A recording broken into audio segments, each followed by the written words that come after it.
Alright, I'm going to talk about something I've been experimenting with in this tank, which is the CO2 levels. I don't inject CO2 or have DIY CO2, anything like that, but I have been trying to figure out the best way to keep the CO2 levels up in this tank without actually, injecting the CO2.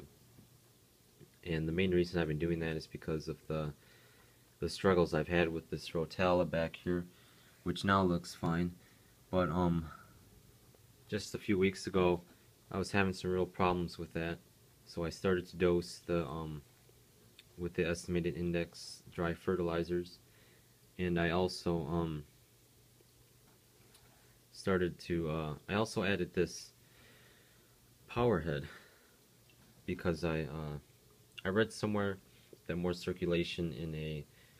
non-CO2 tank would allow more of the water to be exposed to the levels of CO2 in the atmosphere, which is I forget, but anyway, yeah. So the more circulation would introduce more water to the surface, and therefore we'd have more CO2 diffusing into the water. But I recently noticed in some pictures that I had taken a while back, and it's always good to take like a journal of your tank as you go along for this reason, and that is I noticed recently after I added the power head, I started to get some straggly growth and smaller leaves on some of the rotella. Not directly after I added the power head, but about a week after that. And I found that strange, so I've been turning off the power head just to see what would happen for at least a week or two here, because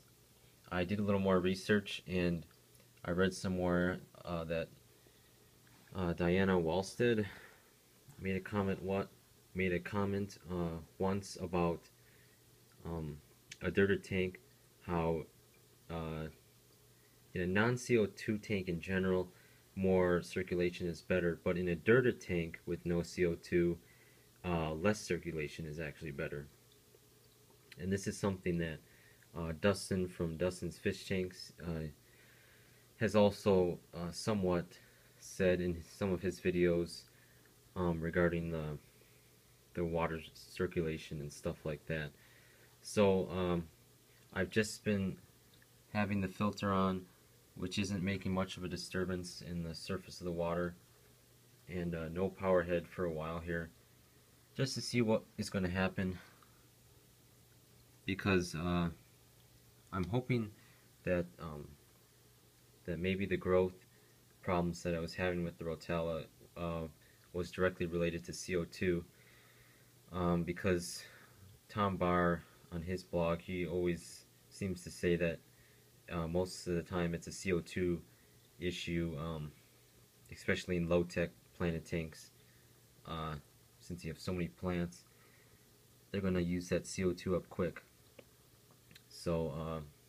yeah, that's what I've been experimenting with. I've also been letting the CO2 kind of build up at night, so I haven't been running the power head at night either.